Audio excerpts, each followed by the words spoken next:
ඒ කාලේ ඒ තරම් වුණ. අම්බල දන්නවනම් කියපන් මේ නිකමට අහන්න කතාවට. මේ දැන් ගේම් එකක අපි මෙහෙම මේ මවුස් එකෙන් එහෙට මෙහෙට ගල්ලර වෙඩි තියනකොට යාගේ ඉලක්කය එහෙට මෙහෙට වෙනව නේද?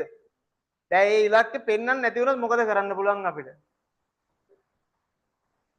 ඒ ඉලක්කෙ පෙන්වන්න නැති වුණොත් කරන්න දේ තමයි සෙලෝ ටේප් එක කොහෙන් ගහන්නේ?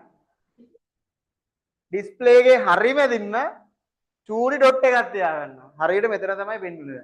ඉස්සර කාලේ මගේ මැෂින් එකේ ඒකේ වෙඩි තියන්න හරි පොයින්ට් එක පෙන්වන්නේ නැහැ. බං ඒ කාලේ ලොකුවට අප්ඩේට් වෙන ඒවා නෙවෙයිනේ බං. එරර්ස් අප්ඩේට් කරන්නේ නැහැ. මොකද කරන්නේ? ඩිස්ප්ලේ එක හරි හතරස්ස බෙදුවා. හරි මැද හොයාගත්තා. හරියටම ටිපෙක්ස් එකෙන් ඩොට් එකක් තියෙනවා. තිව්ව ගමන් වෙඩි වලට ඒ ටිපෙක්ස් එකේ ඩොට් එක තියෙන තැනට තමයි අර වෙඩි තියන්න ඕන හතුරව ගේන්නේ කොහොමද? එන්න තියලා ඔබලා මවුස් එකේ දෙඩා කියලා වදිනවා. අර එහෙම අතීතයක් නුඹලට නෑ.